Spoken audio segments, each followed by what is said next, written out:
14 अगस्त 2016 रात के करीब 11 बजे मालदा, पश्चिम बंगाल। एक ट्रक धीरे धीरे NH 12 पर रुकता है। ड्राइवर घबराया हुआ है। उसकी आंखें बार बार रियर व्यू मिरर में जाती हैं। बाहर अंधेरा है, सड़क सुनसान है। ट्रक के पिछले हिस्से में सब्जियों की बोरियां हैं, लेकिन उनके नीचे कुछ और है, कुछ ऐसा जो भारत की अर्थव्यवस्था को अंदर से खोखला करने की ताकत रखता था। 5 करोड़ रुपए के नकली नोट, एक ट्रक, एक रात और एक साजिश जो सालों से बुनी जा रही थी।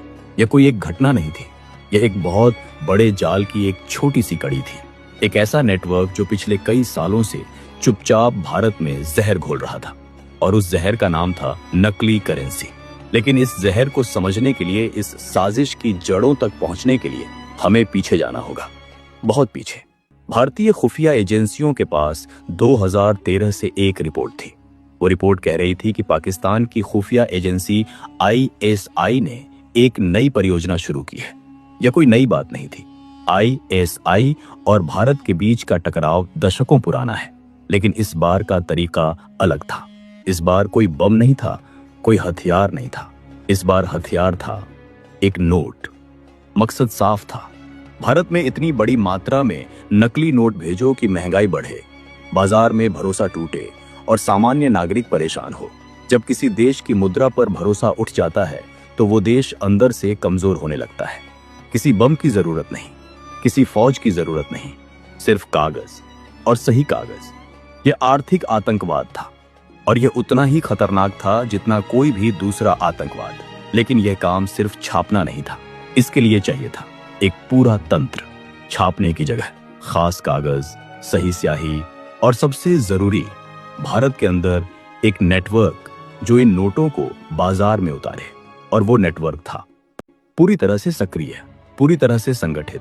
नकली नोट छापने का काम पाकिस्तान में होता था, मुख्यतः पेशावर और कराची के कुछ खास प्रिंटिंग सेंटर्स में। लेकिन यह कोई साधारण प्रिंटिंग प्रेस नहीं थी। यहाँ काम करने वाले लोग ट्रेंड थे। उन्हें पता था कि भारतीय नोट में क्या क्या सिक्योरिटी फीचर होते हैं और उन्हें कैसे नकल करना है। इन नोटों की क्वालिटी इतनी उन्नत थी कि आम आदमी तो क्या, कई बार बैंक कर्मचारी भी पहचान नहीं पाते थे। इन्हें FICN कहा जाता था, फेक इंडियन करेंसी नोट्स। इनमें इस्तेमाल होने वाला कागज खास था, वही कॉटन और लिनेन का मिश्रण जो असली नोट में होता है। सिक्योरिटी थ्रेड की नकल इतनी सटीक थी कि देखकर दंग रह जाओ। वाटरमार्क हूबहू था। नोट को रोशनी में देखो, नकली और असली में फर्क करना लगभग नामुमकिन था। खुफिया रिपोर्टों के अनुसार इस काम में पाकिस्तान की स्टेट मशीनरी का भी हाथ था। कागज और स्याही की सप्लाई के लिए विदेशी स्रोतों का इस्तेमाल होता था। यह एक राज्य प्रायोजित ऑपरेशन था जो आतंकवाद के एक नए अदृश्य रूप की तरह काम कर रहा था। लेकिन छापना आसान हिस्सा था, असली चुनौती थी भारत में घुस आना। इसके लिए 3 मुख्य रास्ते इस्तेमाल होते थे। पहला, बांग्लादेश बॉर्डर। यह सबसे सक्रिय रूट था। पाकिस्तान से नोट पहले बांग्लादेश जाते, वहां के हवाला नेटवर्क से होते हुए भारत बांग्लादेश सीमा पार करते। मालदा और मुर्शिदाबाद इस रूट के मुख्य केंद्र थे। इन जिलों की भौगोलिक स्थिति ऐसी थी कि रात के अंधेरे में सीमा पार करना मुश्किल नहीं था। घने जंगल, नदियां और कम रोशनी, यह सब तस्करों के काम आता था। बांग्लादेश में कुछ दलाल थे जो इस पूरी खेप की ब्रोकरेज करते थे। उनका काम था पाकिस्तान से नोट लो, ढाका के रास्ते उन्हें छुपाओ और फिर सीमा के उस पार भेज दो। दूसरा रास्ता था Nepal border.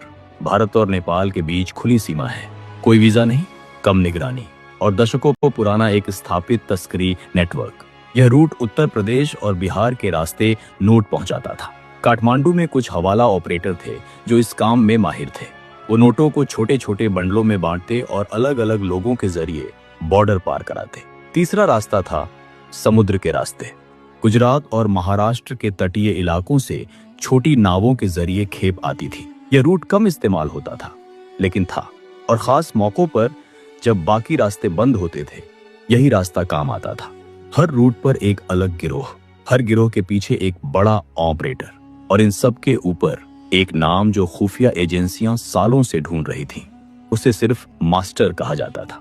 NIA, national investigation agency, 2014 से इस नेटवर्क के पीछे लगी थी। NIA भारत की सबसे ताकतवर जांच एजेंसियों में से एक है, जो आतंकवाद और राष्ट्र विरोधी गतिविधियों की जांच करती है।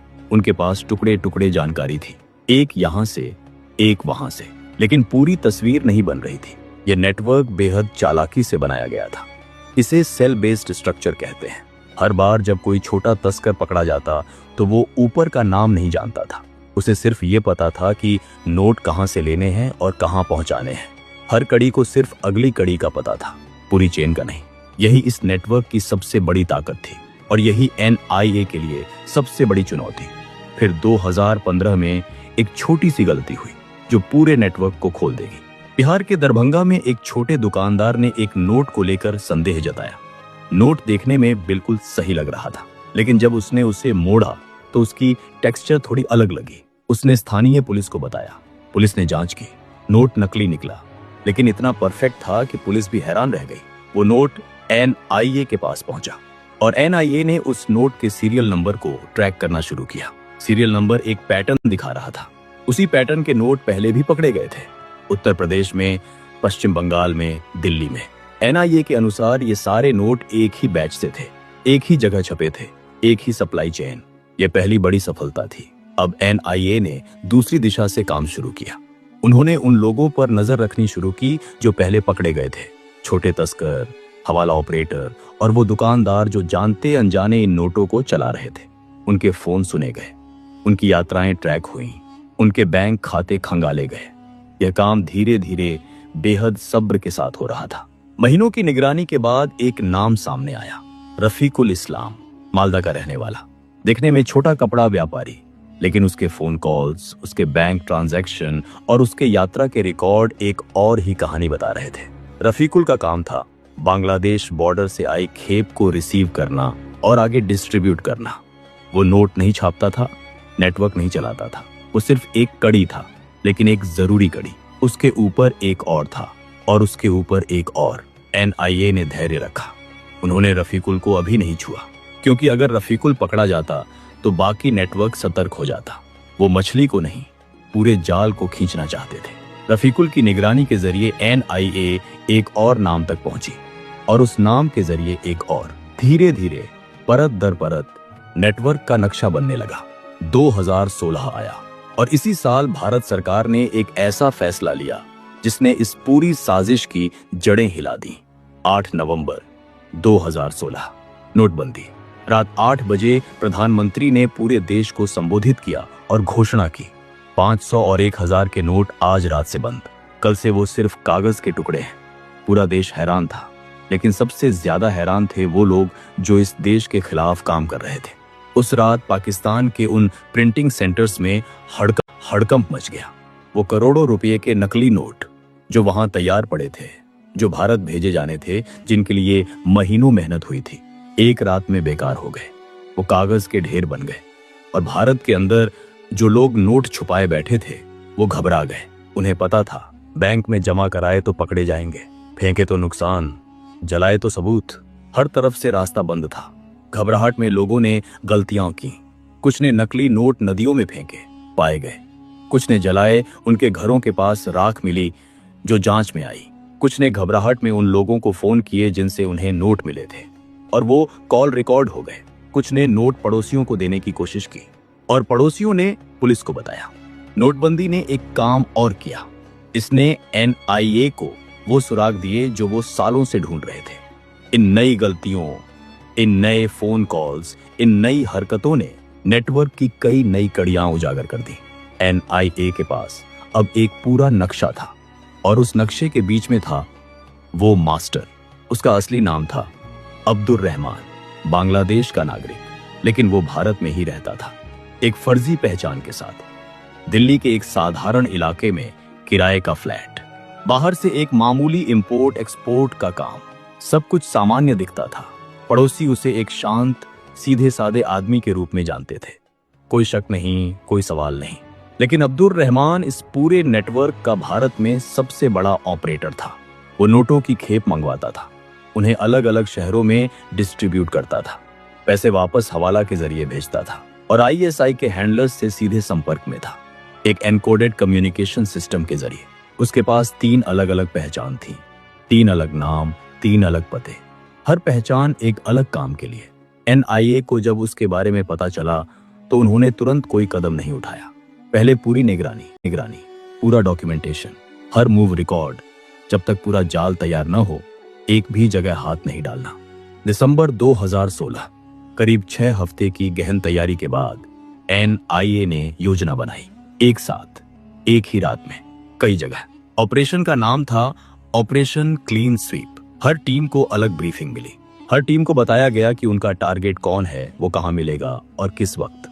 यह सब इसलिए जरूरी था क्योंकि अगर एक जगह रेड पड़ती और बाकी जगहें बच जाती तो पूरा नेटवर्क भाग जाता। रात के 2 बजे NIA की टीमें एक साथ 14 जगहों पर पहुंची। मालदा, मुर्शिदाबाद, दिल्ली, लखनऊ और कोलकाता। हर टीम के पास एक लिस्ट थी। हर लिस्ट में नाम थे। हर नाम के सामने एक पता था। दरवाजे खटखटाए गए। कुछ ने खोले, कुछ ने नहीं खोले। जो नहीं खोले वो दरवाजे तोड़े गए। कुछ ने भागने की कोशिश की। एक ने पिछले दरवाजे से निकलने की कोशिश की। NIA वहां पहले से तैयार थी। एक ने खिड़की से कूदा, टांग टूटी। एक ने नोट जलाने की कोशिश की, लेकिन देर हो चुकी थी, सबूत मिल गए। उस रात कुल 23 लोग गिरफ्तार हुए। 23 लोग जो इस देश की अर्थव्यवस्था को धीरे धीरे खोखला कर रहे थे, जिनमें से कुछ को शायद यह भी नहीं पता था कि वो किस बड़े जाल का हिस्सा है, लेकिन जानते थे या नहीं, कर वो रहे थे देशद्रोह। और अब्दुल रहमान को दिल्ली के उसी किराए के फ्लैट से पकड़ा गया। जब NIA की टीम उसके दरवाजे पर पहुंची तो उसने शुरुआत में खोला नहीं। अंदर से आवाजें आ रही थी, कुछ जलाने की कोशिश हो रही थी। जब दरवाजा तोड़ा गया तो वो एक डायरी के पन्ने फाड़ रहा था, लेकिन बहुत देर हो चुकी थी। उसके घर में मिला 11 लाख रुपए के नकली नोट, एक एनकोडेड डायरी जिसके ज्यादातर पन्ने बचे हुए थे, 3 फर्जी पहचान पत्र, 2 मोबाइल फोन और एक बांग्लादेशी सिम कार्ड जो ISI से जुड़ा था। उस डायरी में लिखे नंबरों और कोड्स ने पूरी कहानी खोल दी। NIA के फोरेंसिक एक्सपर्ट्स ने उस डायरी को डिकोड किया। उसमें ट्रांजैक्शंस थे, कॉन्टैक्ट्स थे और डिलीवरी स्केड्यूल्स थे। यह एक पूरा बिजनेस लेजर था, लेकिन एक ऐसे बिजनेस का जो भारत के खिलाफ चल रहा था।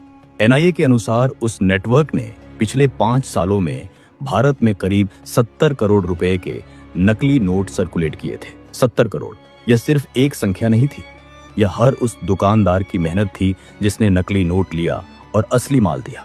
यह हर उस किसान की कमाई थी जिसे बाजार में धोखा हुआ। यह उस रिक्शे वाले का दिन था जो 10 घंटे चलाकर घर गया और उसकी जेब में जो नोट था वो झूठ था।